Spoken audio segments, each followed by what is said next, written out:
হজ্জু বাদাল ফরিয়দা আফদল আম সাদাকা। প্রথমবার তো হজ করা ফরজ, একবারের পরে দ্বিতীয়বার, তৃতীয়বার, পঞ্চমবার, দ্বাদশবার হজ করা এটা উত্তম, নাকি আল্লাহর রাস্তায় সদকা করে দেওয়া গরিবদের জন্য এটা উত্তম? এগুলোর সাথে সদকাকে মিলাচ্ছ। সদকা তো বসে বসে দিবা, শরীরের কষ্ট নাই, পকেটের টাকা দিয়ে দিছো, শেষ। ওটা তো এমন কোন ইবাদত না। এই জায়গাগুলোর প্রতিটি জায়গায় তুমি যেখানে পা দিচ্ছ, এখানে কত নবীর পা পড়েছে তুমি কি জানো?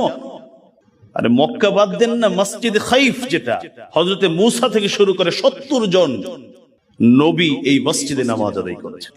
এই জায়গাগুলোর বিচরণ করা, ইবাদত করতে করতে পা ফুলে যাওয়া, কোনো বিছানা ছাড়া, উপরে কোনো ধরনের চাদর সামিয়ানা ছাড়া ভিক্ষুকের মতো শুয়ে থাকা, আরাফার দিনের যেখানে পৃথিবীর সেরা মানুষগুলোর হাজিরা হয়েছে ওখানে কান্নাকাটি করা, এগুলোর সাথে সদকাকে মিলাচ্ছ, বলো কি?